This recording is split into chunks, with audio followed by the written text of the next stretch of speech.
Hello বন্ধুরা, আজ আমরা কথা বলবো জলি এলএলবি 3 নিয়ে, যেই সিনেমার জন্য সবাই এতদিন অপেক্ষা করছিলাম। প্রশ্ন হচ্ছে আগের দুই পার্টের থেকে এটা ভালো না খারাপ। তো চলো দেখি। কাহিনী শুরু হয় রাজস্থানের এক গরিব কৃষকের ট্র্যাজেডি দিয়ে, যার পিছনে আছে এক বড় ব্যবসায়ী।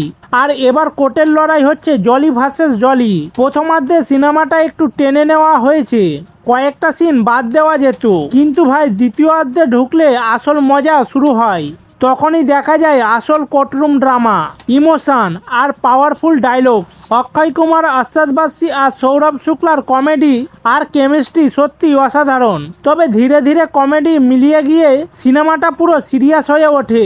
কৃষকের ইস্যু এমনভাবে দেখানো হয়েছে যে ডায়লগগুলো আপনাকে ভেতর থেকে নাড়া দেবে।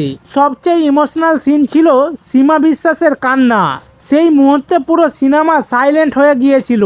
1 মিনিটের কান্নায় তিনি প্রমাণ করেছেন আসল অভিনয় কী জিনিস। কোনো হিরোইজম নেই, কোনো স্লোমো এন্ট্রি নেই, একেবারে সিম্পল কাহিনী আর গভীর বার্তা।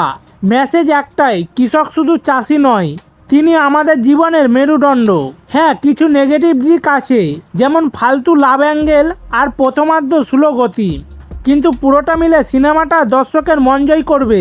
আপনারা সিনেমাটা কি দেখেছেন? কেমন লাগলো কমেন্টে জানাতে ভুলবেন না। আর ভিডিওটা ভালো লাগলে লাইক করে চ্যানেলটি সাবস্ক্রাইব করে দিন।